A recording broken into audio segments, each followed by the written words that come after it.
Hello दोस्तों, आपका स्वागत है अपने इस चैनल स्टडी इज ड्यूटी अमोडोमियो में। हम पढ़ रहे थे राजस्थान में 1857 की क्रांति। और पिछले वीडियो तक हम जो बाकी रियासतें बची थी छावनियों के अलावा उनमें क्रांति देख चुके थे। और साथ ही हमने देखा था एक शहीद का नाम अमरचंद जी बांठिया, जो अपनी इस क्रांति के भामाशाह कहे जाते थे और क्रांति के जो राजस्थान के पहले शहीद थे उनको राजस्थान का मंगल पांडे भी कहते हैं कुछ लोग। तो उनके बारे में बताया था कि उनको कहाँ फांसी दी गई, ग्वालियर में। और रानी झांसी जो थी उनकी सहायता करने के लिए, वित्तीय सहायता करने के लिए उन्हें फांसी दी गई थी ग्वालियर में। और वो तारीख थी 22 जून 1857। ये बता चुका था मैं अमरचंद जी बांठिया के बारे में कि उनको ग्वालियर में फांसी दी गई किस तारीख को, 22 जून 1857 में। अब आगे हम पढ़ेंगे तात्या टोपे के बारे में कि तात्या टोपे थे तो बाहर के, लेकिन उनकी राजस्थान में जो विद्रोह हुआ था उनमें उनकी बहुत बड़ी भूमिका थी। इसलिए हमें तात्या टोपे को भी क्रांति जब पढ़ते हैं तो उनको साथ में पढ़ना होगा। तो पहले हम देख लेते हैं तात्या टोपे की बारे में, थोड़े से जीवन के बारे में कुछ जानकारी कि कौन थे तात्या टोपे और कहां से आए राजस्थान। तो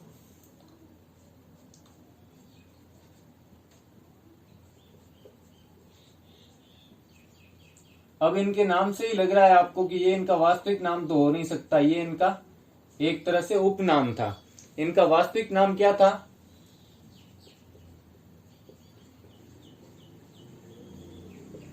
रामचंद्र पांडुरंग। रामचंद्र पांडुरंग। अब ये पांडुरंग जो है ये इनके पिता का नाम है। और तात्या जो नाम है ये इनके बचपन में इनको बोलते थे तात्या। और टोपे के पीछे अलग अलग लोगों के अलग अलग तर्क है। अब पहले ये क्या करते थे, जो ईस्ट इंडिया कंपनी है, ईस्ट इंडिया, उसकी जो बंगाल आर्मी थी उसमें कुछ दिन इन्होंने नौकरी की थी तोपखाना रेजिमेंट में, आर्टिलरी रेजिमेंट में, तोपखाना रेजिमेंट में। तो इस कारण ये तोपखाना, तो कई लोग बोलते हैं जब उन्होंने नौकरी छोड़ के और वो विद्रोही बन गए थे तो उनके जो बचपन का नाम था तात्या और पीछे लगा दिया उनका तोप से टोपे, टोपे से वो टोपे हो गया। कई लोग तात्या टोपी भी बोलते थे। तो कई लोग तो इस कारण बोलते हैं कि तोपे या टोपे हो गया ये यहाँ पे। और कुछ लोग इससे सहमत नहीं है, वो बोलते हैं कि जो पेशवा थे बाजीराव द्वितीय, उन्होंने इनको एक टोपी दी थी बेशकीमती, और वो बड़े चाव से उसको पहनते थे और लगा के घूमते थे, और इसलिए उनका नाम क्या पड़ गया, तात्या टोपे। तो बस ये तो एक अपनी जानकारी के लिए ही जरूरी है, बाकी ऐसा कहीं पूछते नहीं है। तो ये तात्या टोपे के नाम के पीछे की कहानी। अब हम देखेंगे कि उनके पिता का नाम पांडुरंग था और क्यों मतलब इतने वो फेमस हो गए, कहां से बिलोंग करते थे। तो जो ये इनके पिता थे पांडुरंग राव, ये एक मतलब तात्या टोपे थे, वो देशस्थ ब्राह्मण थे, देशस्थ ब्राह्मण। अब क्या है कि महाराष्ट्र में ब्राह्मणों के अलग अलग भाग है, उनमें से ये देशस्थ ब्राह्मण थे। और इनके पिता का नाम पांडुरंग राव भट्ट लगाते थे पीछे, और मावलेकर भी लगाते थे। कई जगह मावलेकर भी मिलेगा। भट्ट एक तरह से जैसे अब कोई राजपूत हो ठाकुर लगाए, कुंवर लगाए, पीछे सिंह लगाए, या फिर जैसे कोई हो, अपन देख लेते हैं कि कोई जाट हो तो वो पीछे कई लोग चौधरी लगाते हैं, कई पटेल भी लगा देते हैं। तो उस प्रकार से है कि पांडुरंग राव भट्ट लगाते थे, और मावलेकर उनकी जो गोत्र थी वो मावलेकर थी ये, और नाम था पांडुरंग राव भट्ट। ये क्या करते थे, जो पेशवा थे बाजीराव द्वितीय, उनके घरेलू नौकर थे। मतलब घर पे नौकर का मतलब ये नहीं कि नीचे दर्जे के कोई नौकर, मतलब घरेलू कामों में रखे हुए थे उनको। बाजीराव सेकंड इनके घरू नौकर बोल सकते हैं, घरेलू कर्मचारी, घरेलू कर्मचारी थे। और जब अपन इंडियन हिस्ट्री पढ़ेंगे तो उसमें देखेंगे कि जो पेशवा बाजीराव सेकंड है, इनको अंग्रेज क्या करते हैं, पेंशन देके हटा के, मतलब पेंशन देके कहां भेज देते हैं, बिठूर। तो इनको बिठूर भेज दिया जाता है पेंशन देके।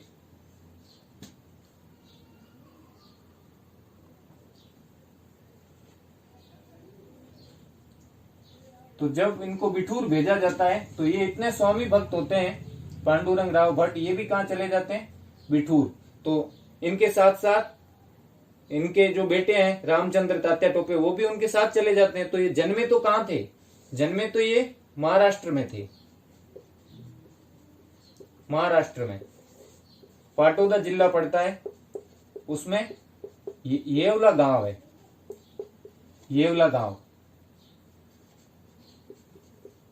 उसमें इनका जन्म हुआ था। लेकिन बाद में जब बाजीराव बिठूर जाते हैं तो इनके पिताजी भी स्वामी भक्त होने के कारण साथ में बिठूर जाते हैं, तो तात्या टोपे भी वहीं चले जाते हैं। बाद में जब क्रांति होती है तो पहले तो कुछ दिन ये ईस्ट इंडिया कंपनी में नौकरी करते हैं, बंगाल आर्मी में, तोपखाना में। क्रांति होती है तो उससे थोड़े से पहले ये उस नौकरी को पसंद नहीं करते और छोड़ देते हैं और वापस बाजीराव सेकंड की नौकरी में चले जाते हैं, उनके पास चले जाते हैं। और जब क्रांति के दौरान कानपुर में पेशवा घोषित किसको कर देते हैं, क्रांतिकारी नाना साहब को, ठीक है। तो नाना साहब को जब पेशवा घोषित करते हैं तो नाना साहब तात्या टोपे को क्या करते हैं, अपना सैनिक सलाहकार नियुक्त कर देते हैं। तो बाजीराव के बाद पेशवा किसको घोषित किया जाता है, नाना साहब, जो क्रांतिकारी भी थे, नाम सुना होगा आपने। तो जब कानपुर में क्रांति होती है 1857 की, तब क्रांतिकारी पेशवा घोषित कर देते हैं किसको, नाना साहब को। तो नाना साहब क्या करते हैं, अपना सैनिक सलाहकार नियुक्त करते हैं, सैनिक सलाहकार, किसको, तात्या टोपे को। तो कानपुर में ये लड़ते भी हैं, वहां लड़ते हैं तो वहां इनको हार का मुंह देखना पड़ता है, तो फिर वहां से चले जाते हैं दूसरी जगह, फिर बिठूर चले जाते हैं, वापस सेना इकट्ठी करके वापस हमला करते हैं, लेकिन सफल नहीं होते। तो फिर कालपी चले जाते हैं, कालपी के बाद झांसी की रानी को सहायता भी देते हैं ये 20,000 घुड़सवारों की। ऐसे ये मतलब उस क्रांति पूरे में ये घूमते ही रहे हैं, बार बार जब भी इनके पास सैनिक शक्ति इकट्ठा होती है अंग्रेजों पर हमला करते हैं। तो राजस्थान में जो आने का है वो भी लोग क्या बोलते हैं, इस तारीख को आए, कोई बोलता है 7 अगस्त को आए, कोई बोलता नहीं जुलाई में आ गए थे, कोई बोलते नहीं उससे भी पहले आए, कोई बोले नहीं पहली बार मांडलगढ़ भीलवाड़ा में आए। तो ऐसा कुछ भी नहीं है, ऐसा अपन कैसे बोल सकते हैं, कोई 24 घंटे उनके साथ घूमता रहता था कि हाँ इस तारीख को यहाँ है। इतिहास इतना परफेक्ट कभी नहीं लिखा जाता, नहीं लिखा गया है। तो ऐसा अपने को सिर्फ वो जगह याद रखनी है, तारीखें तो इसमें ज्यादातर तारीखों पे सस्पेंस है। यहाँ तक कि जो युद्ध भी है, युद्ध में भी क्या होता था, कोई 7 अगस्त लिखता है, कोई 8 अगस्त, कोई 9, क्योंकि युद्ध कोई एक दिन नहीं चलता था। और अंग्रेज अधिकारी पीछा करते थे तो महीने महीने 2-2 महीने तक पीछा करते रहते थे। तो कई लोगों की तारीख में तो मतलब जुलाई, अगस्त और सितंबर महीनों तक का फर्क आ जाता है। तो अब क्या है, वहां से भागते भागते कानपुर से बिठूर, बिठूर से फिर ऐसे होते होते ये कहां आते हैं, राजस्थान आते हैं। इनका काम होता है कि अंग्रेजों के विरुद्ध लोगों को जगाना और जो राजा है उनको प्रेरित करना, या सैनिकों को, राजा के सैनिकों को प्रेरित करना कि क्रांति में शामिल हो जाओ, ये इनका काम था। और उसी सिलसिले में इनका राजस्थान आगमन होता है। और मेन बात यह है कि राजस्थान कितनी बार आए थे, तो ये परफेक्ट है कि ये 2 बार आए थे। अब 2 बार भी ऐसे लिखते हैं, बाकी अब उस टाइम कोई राजस्थान नहीं था, राजपुताना था, और वो भी कोई निश्चित बाउंड्री नहीं बना रखी थी। एमपी का कुछ भाग भी राजपुताना में आता था, और जो अब राजस्थान में कुछ भाग आते हैं शायद अब वो कोई तो यूपी में होंगे, मथुरा वाले पास वाले जो भरतपुर के इलाके हैं, कोई एमपी में भी होंगे अभी, तो वो पहले राजपुताना में थे। और कुछ उनके भाग जो मथुरा वगैरह के, ये भरतपुर, धौलपुर इनमें पड़ते थे। एमपी का कुछ भाग भी धौलपुर के पास में पड़ता था, तो वो भी धौलपुर की रियासत में पड़ता था। तो ऐसा नहीं बोल सकते। अब कई लेखकों ने उस हिसाब से बताया कि राजस्थान कब आए, मानो वो भरतपुर के आसपास आके भी गए होंगे तो उन्होंने उसको राजपूताना में गिना ही नहीं। एमपी के आसपास कहीं आके भी गए होंगे राजस्थान में सीमा पर तो नहीं गिना है। लेकिन अपने को अगर ऑप्शन में पूछे तो कितनी बार राजस्थान आए थे? क्रांति के दौरान 2 बार राजस्थान आए थे। तो अगर इनका वैसे जन्म तो महाराष्ट्र में हुआ था, लेकिन इनका कार्य क्षेत्र कहां पे रहा था? अब राजस्थान भी आके गए तो राजस्थान भी इनके कार्य क्षेत्र में आता था। और वैसे इनका प्रॉपर कार्य क्षेत्र कौन सा रहा? तो कानपुर, क्योंकि वहां से शुरुआत हुई। झांसी और ग्वालियर, बिठूर, ये इनका कार्य क्षेत्र रहा था। ठीक है, तो अगर कार्य क्षेत्र के बारे में पूछे तो आपको यही बताना है कि ग्वालियर, कानपुर, झांसी। ठीक है, और राजस्थान में भी आए थे, लेकिन मेनली इनका कार्य क्षेत्र कहां था? इन 3 जगह। और राजस्थान में 2 बार आए थे। तो अब कब कब आए थे वो स्टोरी अपन देख लेते हैं। तो सबसे पहले राजस्थान में, जो हिस्ट्री की बुक में बताते हैं कि राजस्थान में सबसे पहले ये कहां आए, तो मांडलगढ़। और मांडलगढ़ कहां पड़ता है? भीलवाड़ा में। तो सबसे पहले ये कहां आए थे? सबसे पहले आए थे मांडलगढ़। मांडलगढ़, भीलवाड़ा, यहां आए थे सबसे पहले। और ऐसा बोलते हैं कि मतलब जब भीलवाड़ा आए थे तो लोगों ने ये देखा कि उनके जो सैनिक थे उनके सिर पे पगड़ियों का अभाव था और लोग मतलब औरतों की साड़ियां बंधी थी। इसका मतलब लोग उनके प्रति कितने उनके साथ थे, कितने जुड़े हुए थे उनसे, कि औरतों ने अपनी साड़ियां उनको दी होगी तभी उनके सिर पे औरतों की साड़ियां बंधी हुई थी, तात्या टोपे के सैनिकों के सिर पे। और भीलवाड़ा में उन्होंने ऐसा बोलते हैं कि 1-1 रुपए के बदले 1-1 रोटी खरीदी थी। उस जमाने में 1 रुपया बहुत होता था, तो 1-1 रुपए के बदले 1-1 रोटी खरीदी थी। मतलब 1-1 रुपए दिया था 1-1 रोटी का तात्या टोपे ने उस जमाने में। भीलवाड़ा में 1-1 रुपया 1-1 रोटी का उस जमाने में दिया था तात्या टोपे ने। और तो उसके बाद अब इसका कोई क्रम नहीं है। अब कोई बोलते मांडलगढ़ यहाँ पहले आए, हो सकता मांडलगढ़ आए हो वापस, अब जैसे भीलवाड़ा में घुसे हो नीचे से, मांडलगढ़ आए हो, वापस किसी वजह से निकल जाना पड़ा और वापस घूम के टोंक में आए हो, कुछ भी हो सकता है। लेकिन जुलाई के करीब, अब यहाँ तो अगस्त में बताते हैं कई इतिहासकार कि अगस्त में यहाँ आए थे और 8 अगस्त को पहुंचे थे पहली बार 1858 सन में। 1858, 57 नहीं 58, क्रांति के अगले साल वाला सन में। तो अगस्त में पहुंचे थे और बाद में कि 9 अगस्त को इनका युद्ध भी हो गया था भीलवाड़ा के अंदर ही, मतलब कुआड़ा नामक स्थान पे रॉबर्ट से। लेकिन कई लोग बताते हैं कि नहीं, पहले टोंक की तरफ आए थे, बाद में घूमते घूमते वापस भीलवाड़ा की तरफ जा रहे थे, उदयपुर की तरफ जा रहे थे, तब बीच में युद्ध हुआ था। तो अपने को तो मैन ये याद रखना, सबसे पहले कहाँ है तो मांडलगढ़। और उसके बाद की जो स्टोरी है वो जुलाई अगस्त, इन महीनों में ये पहली बार आए थे। ये ध्यान रखना है कि पहली बार जो राजस्थान में आए थे वो जुलाई अगस्त का महीना था। ठीक है, और ज्यादातर लोग अगस्त मानते हैं, तो अगस्त करेक्ट करना। और वैसे जुलाई अगस्त के महीने थे। और दोबारा कब आए थे? दिसंबर में, जो अपन आगे बात करेंगे। तो मांडलगढ़ आए और उसके बाद अपन देखेंगे कि युद्ध कहाँ कहाँ हुए। तो पहले इनका क्या इरादा था? ऐसा बताते हैं कि पहले भरतपुर आने का इरादा था।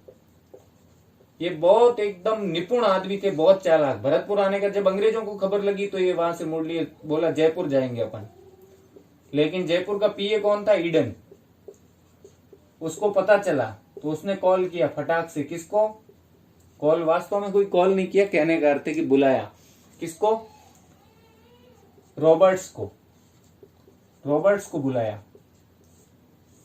रॉबर्ट्स नसीराबाद से रवाना होता है इधर की तरफ कि भाई जयपुर की तरफ जाना है। लेकिन इनको सूचना तात्या टोपे को मिल जाती कि रॉबर्ट्स आ रहा है, लेकिन रॉबर्ट्स को ये सूचना नहीं लगती कि तात्या टोपे वहां से भी निकल चुका है। और जयपुर से निकल जाते हैं, चले जाते हैं, अपन टोंक चलते हैं।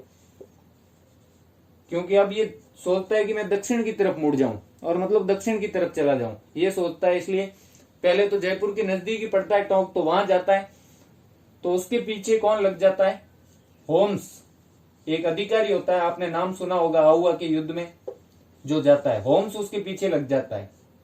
कहां से? टोंक से। अब सारी स्टोरी ऐसे चल रही है, इसमें जो इंपॉर्टेंट चीज है मैं 2-3 बार बोल दूंगा आपको कि भरतपुर आने का विचार होता है, फिर जयपुर मुड़ जाता है जब खबर लगती है।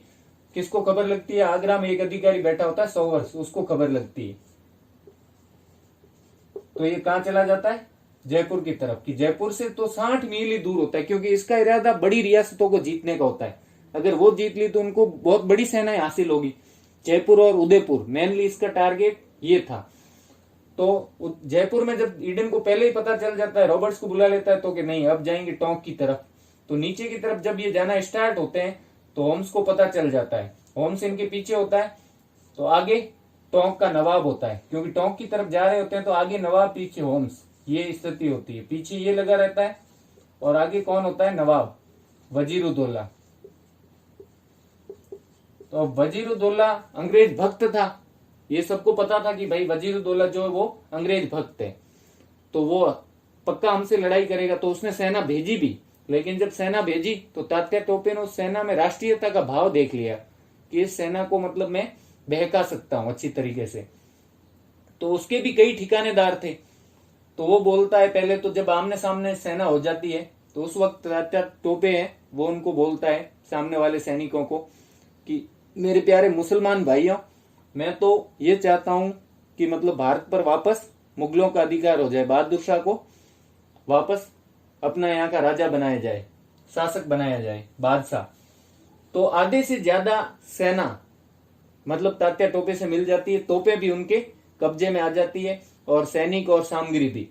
तो इसमें एक खास नाम आता है जो मैंने आपको बताया था, देवली विद्रोह का जो नेतृत्व करता नासिर मोहम्मद खान, वो एक जागीरदार होता है, टोंक का जागीरदार नासिर मोहम्मद खान, तो वो इसके साथ मिल जाता है। तो अगर नाम पूछे कि टोंक का कौन सा जागीरदार तात्या टोपे से मिल गया, तो नाम है नासिर मोहम्मद खान। पीछे होम्स, आगे ये जब सेनाएं टकराई तो कौन मिल गया, जागीरदार नासिर मोहम्मद खान। ये तात्या टोपे की सहायता करता है। और कौन होता है ये, टोंक का जागीरदार। इसीलिए तो ये क्रांति के टाइम देवली वालों का भी नेतृत्व करता है।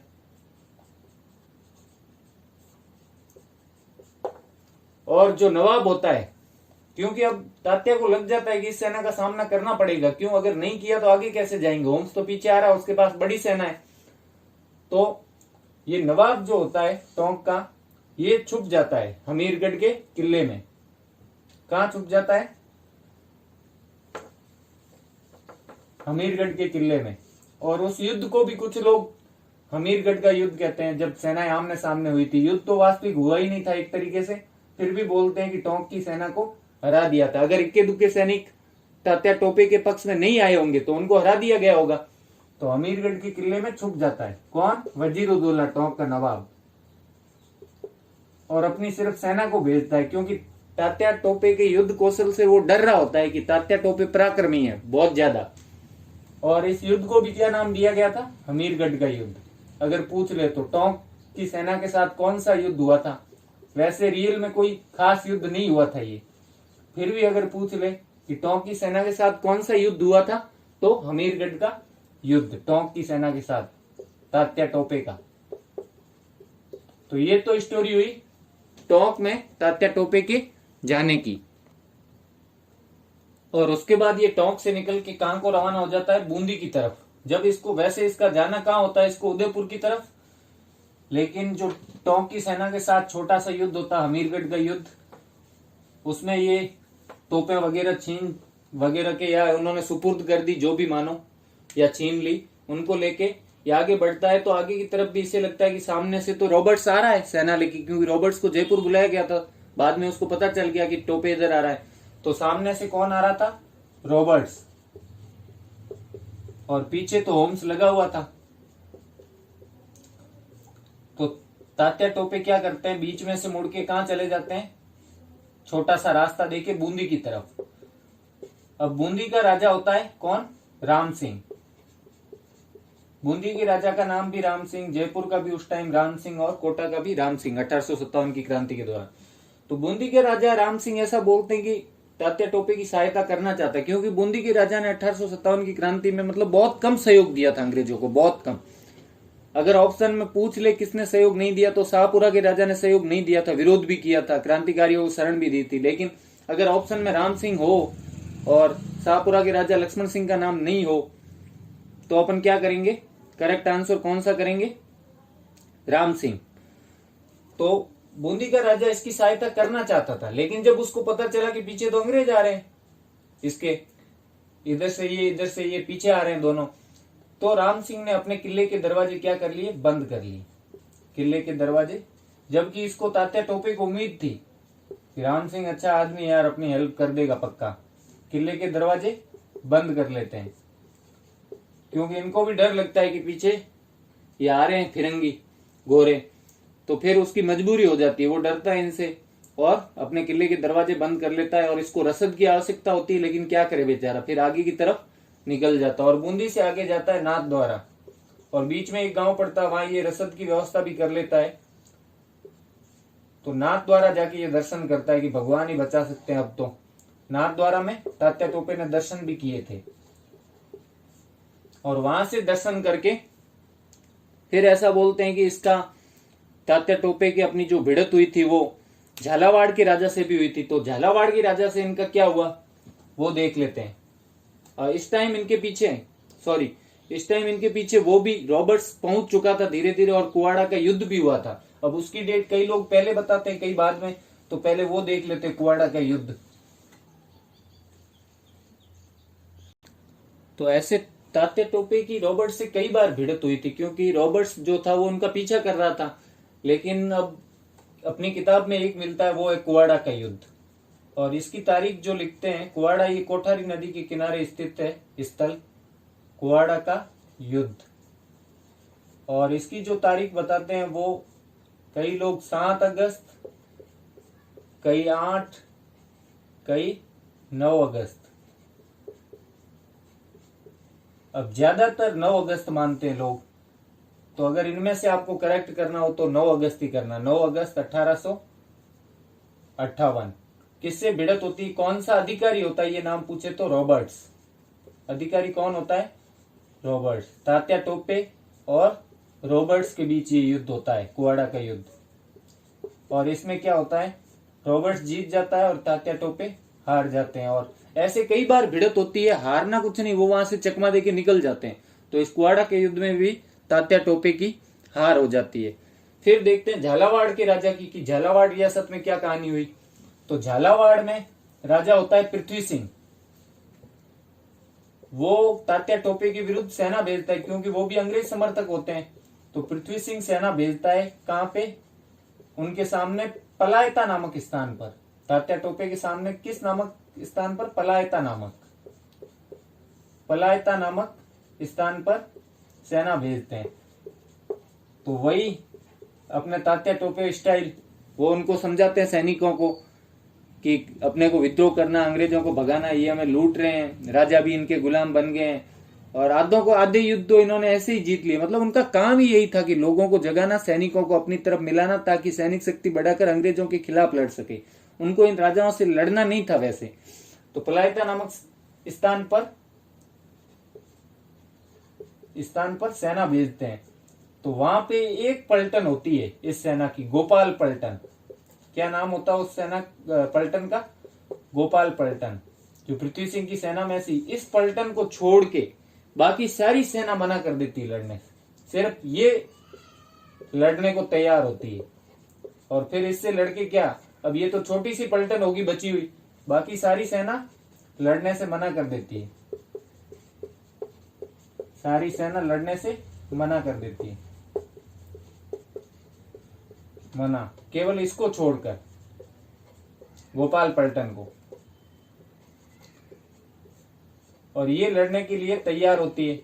तो इससे लड़के वो झालावाड़ पर अधिकार कर लेते हैं। कौन, तात्या टोपे। और ये पृथ्वी सिंह है जो भागकर कहां चला जाता है, ये भागकर मऊ चला जाता है। भागकर मऊ मध्य प्रदेश में पड़ता है। और झालावाड़ पर किसका अधिकार हो जाता है, पलायता। याद रखना किस स्थान पर तात्या टोपे की झालावाड़ की सेना से भिड़त हुई थी, या पृथ्वी सिंह ने किस स्थान पर सेना भेजी, पलायता नामक स्थान। मना किसने किया, गोपाल पलटन ने।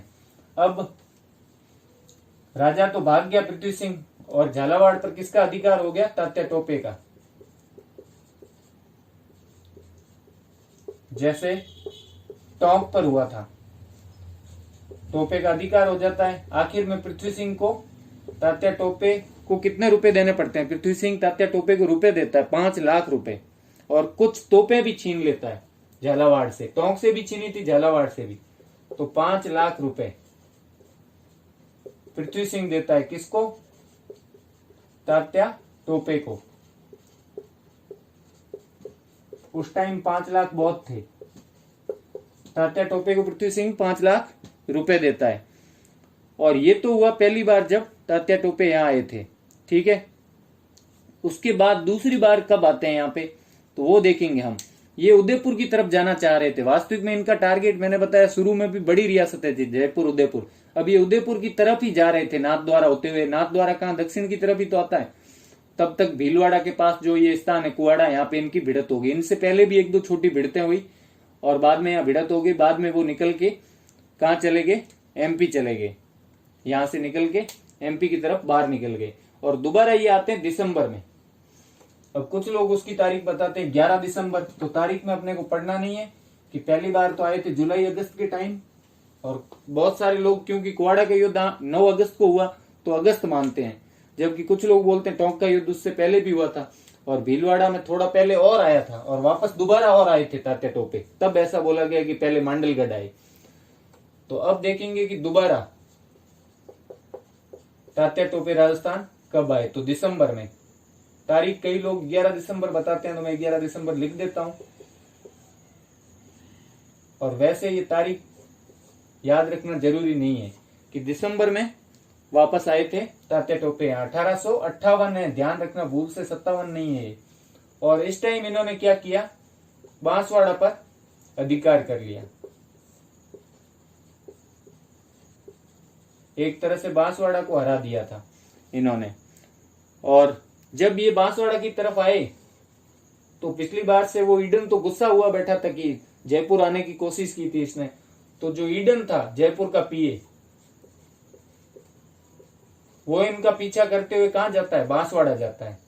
पीछा करते हुए बांसवाड़ा जाता है, लेकिन बांसवाड़ा पर इसका अधिकार हो जाता है। और बांसवाड़ा में तब राजा कौन होता है उस वक्त?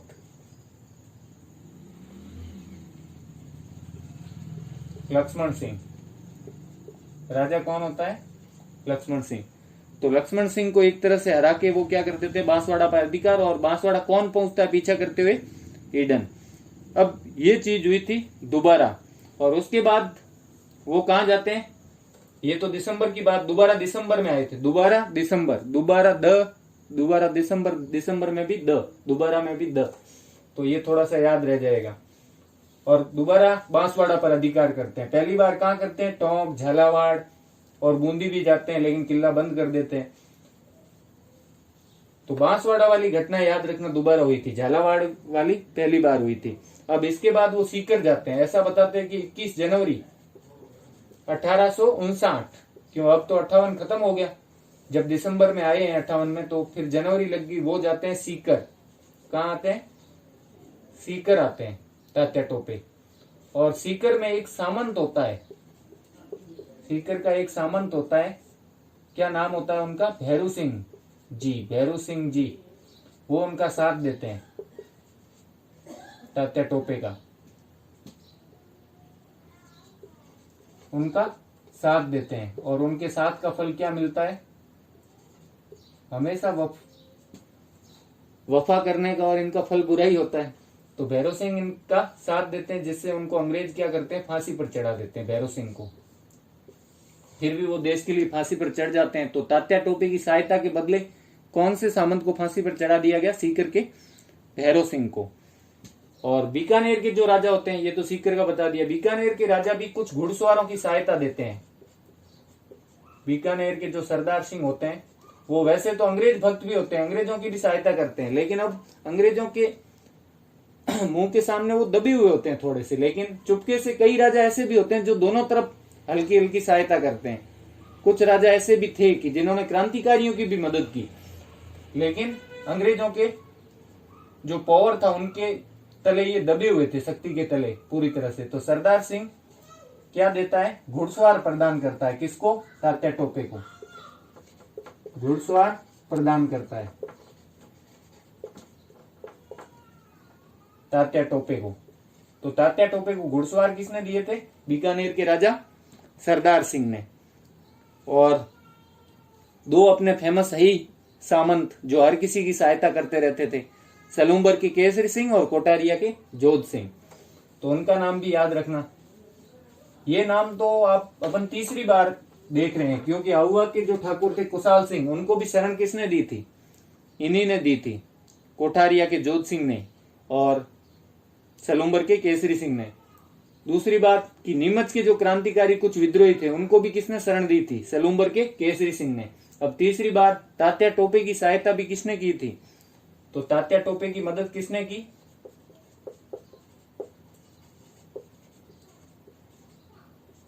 सलूम्बर के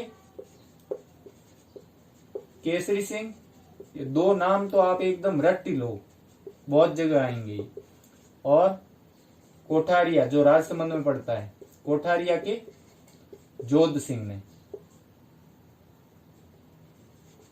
इन्होंने तात्या टोपे को मदद प्रदान की। और सब जगह तात्या टोपे अपने लगभग सब जगह गए राजस्थान में। सिर्फ एक जगह आप छोड़ दो, वो है जैसलमेर। जैसलमेर नहीं गए थे। अब ज्यादातर लोग जैसलमेर आज भी क्यों जाते हैं? न्यू ईयर के दिन जाते हैं सम के दौरों में।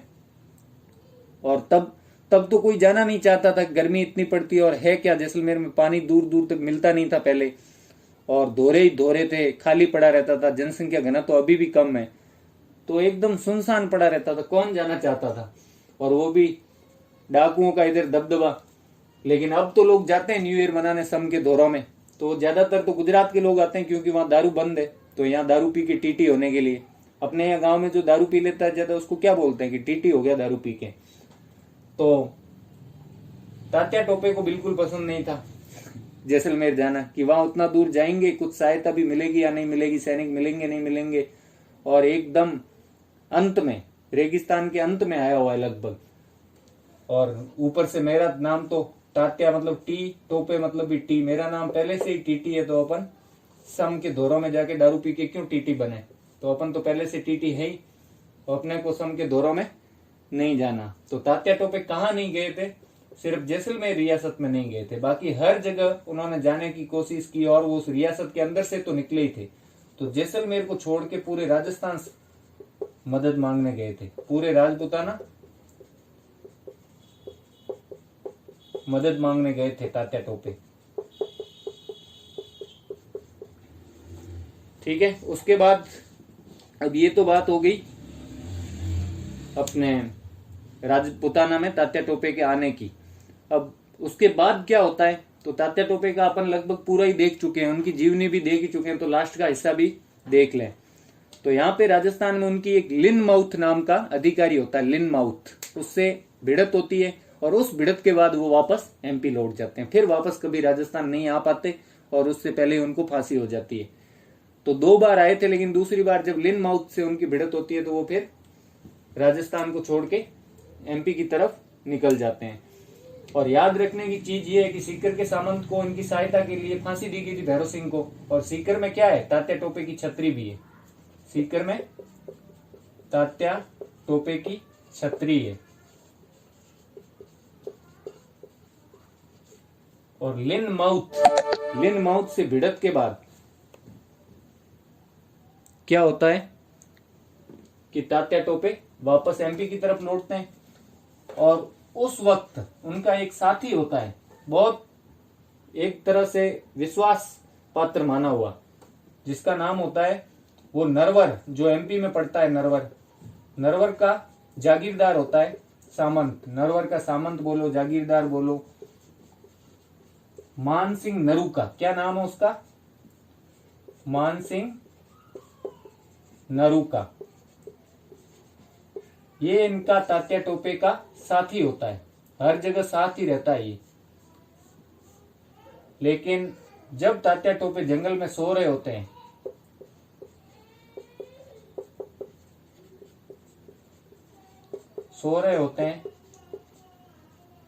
तब वो उनकी एक तरह से चुगली कर देता है या उन्हें पकड़वा देता है अंग्रेजों से। कौन पकड़वा देता है? मानसिंह नरूका, नरवर का जागीरदार पकड़वा देता है। फिर उन पर केस चलता है। ये 8 अप्रैल को पकड़े जाते हैं। 8 अप्रैल 1859 को पकड़वा देता है। कब पकड़वाते हैं? 8 अप्रैल 1859 को। और फिर 15 अप्रैल को इन पे केस चलता है, एक तरह से कोर्ट मार्शल की तरह। 15 अप्रैल को। और उस ज्यूरी में जो पूरे ज्यूरी मतलब जो फैसला देने वाली जो जजों की एक पूरा क्या बोल सकते हैं, पीठ होती है। जैसे अब पीठ बोलते हैं ना अपने उच्च न्यायालय उच्चतम न्यायालय में, वैसे ही 4-5 लोगों का जो ग्रुप होता था ज्यूरी, तो वो पूरी अंग्रेजों की होती है। अंग्रेज सदस्य ही होते हैं ज्यूरी में सारे। तो वो तो उनको फांसी देंगे ही। अंग्रेज सदस्यों वाली ज्यूरी उनका फैसला सुनाती है 15 अप्रैल को। और उन्हें क्या सुना देती है? फांसी। उन्हें फांसी की सजा सुना देती है। और कब दी जाती है फांसी? तो शिवपुरी में, शिवपुरी एमपी में है। शिवपुरी में, स्थान का नाम भी याद रखना। शिवपुरी में 18 अप्रैल, 3 दिन बाद। 8 को पकड़े गए, 15 को फैसला हुआ और 18 को फांसी दे दी। 18 अप्रैल 1859 को फांसी दे दी जाती है तात्या टोपे को। तो ये पूरी स्टोरी होती है तात्या टोपे जी की, कि क्या होता है क्या नहीं होता, सारा कुछ आपको लगभग बता दिया है। और इसके बाद तो एक ही चीज है कि जो सोवर्स था उसने तात्या टोपे की फांसी पर आलोचना जरूर की थी। किसने? सोवर्स ने। तो ये मैं मिटा दूं अब। फांसी की सजा हो गई 18 अप्रैल 1859 को। अपन ने पूरी स्टोरी की तरह देख लिया। वैसे सिर्फ इतना ही पढ़ाते हैं राजस्थान में कि कहाँ कहाँ आए थे, क्या क्या हुआ था। अपन ने शुरू से देख लिया एंड तक, ताकि थोड़ा क्रम वाइज याद रह जाता है कि हाँ ये पूरी स्टोरी है। तो जो सोवर्स थे उन्होंने इस फांसी की आलोचना की थी। क्यों? क्योंकि उनपे किसी अंग्रेज की हत्या का आरोप सिद्ध नहीं हुआ। वो तो तात्या टोपे जी तो अब एक तरह से बेचारे इधर उधर भागते ही रहे, सेना इकट्ठा करके वापस हमला करते, सफल नहीं होते, वापस भाग जाते, कभी राजस्थान कभी एमपी कभी महाराष्ट्र, इधर उधर घूमते रहे। पूरा राजस्थान नाप लिया उन्होंने। टीटी मतलब एक तरह से ट्रेन के टीटी बन चुके थे वो पूरी तरह से। तो सोवर्स ने उनकी हत्या की आलोचना की। क्यों कि उन्होंने किसी अंग्रेज की हत्या नहीं की थी। और बिना हत्या उनको कैसे फांसी दे दी गई? किसी अंग्रेज अफसर की हत्या नहीं की थी। जबकि छावनियों में तो बहुत सारे क्रांतिकारी ऐसे थे जिन्होंने बहुत सारे अंग्रेजों को मारा था। तो क्योंकि उन्होंने किसी अंग्रेज की हत्या नहीं की थी, इसलिए किसने आलोचना की? सोवर्स ने। और बाद में जब इन तात्या टोपे का अंतिम युद्ध हुआ था ना, जब इनको पकड़ ही लिया, उससे पहले जो युद्ध हुआ, बाद में इनको पकड़ लिया गया, मानसिंह नरूका ने जब धोखा दिया, तो उनके बचे हुए जो सैनिक थे बेचारे, उनका नेतृत्व तो छिन गया, वो कहां जाए? तो उनके 600 सैनिक ऐसे थे, ये बात भी आप याद रखना, 600 सैनिक ऐसे थे जो किसके पास गए? किसके सैनिक? तात्या जी के, तात्या टोपे जी के। ठीक है, 600 सैनिक ऐसे थे जो सरदार सिंह के पास गए। सरदार सिंह कौन है? बीकानेर का राजा। माफी के लिए, कि अंग्रेजों से माफी दिलाओ के पास गए। और सरदार सिंह ने उनको अंग्रेजों से माफी दिलवाई। तो 600 सैनिकों को किसने माफ करवाया था? बीकानेर के राजा सरदार सिंह ने। अंग्रेजों से माफी दिलवाने हेतु इनके पास गए थे, अंग्रेजों से माफी हेतु। अब ज्यादातर पॉइंट तो मैं मेरी तरफ से तो बता चुका हूं। अब कोई इक्का दुक्का अगर भूल से छूट गया है तो अपने अगले वीडियो में अगर याद आया तो मैं जरूर बताऊंगा। हाँ, जिस जूरी ने इनको फांसी की सजा दी थी, अब अगर उस जज का नाम पूछे कोई, एक तो उनका मेन जज हो गई, तो जज था वो न्यायाधीश बाग। क्या नाम था? न्यायाधीश बाग की अध्यक्षता वाली जूरी ने, न्यायाधीश बाग की अध्यक्षता वाली जूरी ने इनको फांसी की सजा दी थी। अध्यक्षता वाली जूरी ने फांसी की सजा दी थी। और इन खुद को तात्या टोपे का एक उपनाम और भी है, महाराष्ट्र का बाघ। तात्या बाघ से मुझे याद आ गया, तात्या टोपे को और क्या बोलते हैं?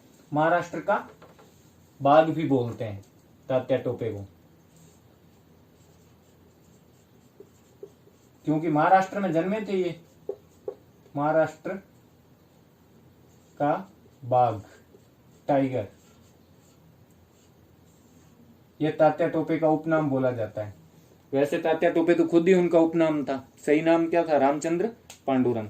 तो ये पूरी स्टोरी हो जाती है अपने तात्या टोपे की राजस्थान में क्रांति के दौरान आने की और उनके द्वारा किए गए सारे कारनामों की। और एक चीज और अगर पूछ ले तो कि बांसवाड़ा जब आए थे तो कुछ भील भी थे जो उनके साथ मिल गए थे, 2-3 हजार भील। जब दोबारा आए थे ना बांसवाड़ा और बांसवाड़ा पर अधिकार कर लिया था, तो 2-3 हजार भील भी। अब ये इतना ज्यादा याद रखने की जरूरत नहीं है, लेकिन अगर सब्जेक्टिव क्वेश्चन आ जाए राजस्थान में उनकी क्या भूमिका रही लोगों को जगाने में, 2-3 हजार भील भी उनके साथ मिल गए थे जब वो राजस्थान के बांसवाड़ा इलाके में आए थे। क्योंकि बांसवाड़ा, डूंगरपुर, उधर भील बहुत ज्यादा है, उस इलाके में बहुत सारे भील, और पहले तो बहुत ही ज्यादा थे भील, क्योंकि पहाड़ी इलाका था, आदिवासी लोग रहते थे, मिल गए थे। तो वो भील कहाँ के थे? बांसवाड़ा डूंगरपुर के, बांसवाड़ा डूंगरपुर के। तो उन लोगों को भी उन्होंने जगा दिया। मतलब तात्या टोपे जो थे वो एक तरह से बहुत दिमाग वाले, अच्छे सेनापति और अच्छे वक्ता थे। तभी तो देखो हर किसी को अपने पक्ष में कर लिया, झालावाड़ की सेना को भी, बांसवाड़ा को भी जीत लिया, टोंक के जो मुस्लिम सैनिक थे उनको भी अपनी तरफ कर लिया बहादुर शाह जफर को राजा बनाने के नाम पे। और बांसवाड़ा डूंगरपुर गए तो लक्ष्मण सिंह को हरा के बांसवाड़ा पर अधिकार किया और भीलों को भी अपनी तरफ मिला लिया।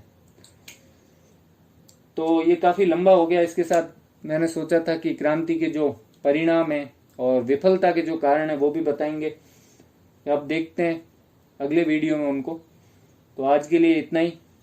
अगर आपको मेरा ये पढ़ाना और ये वीडियो अच्छा लगा और पसंद आया हो तो अपने इस चैनल स्टडी इज ड्यूटी अमोडोमियो को जरूर सब्सक्राइब करें और ज़्यादा से ज़्यादा दोस्तों से शेयर करें और वीडियोज को लाइक करें। और थैंक यू सो मच। पढ़ते रहें, स्टडी इज ड्यूटी।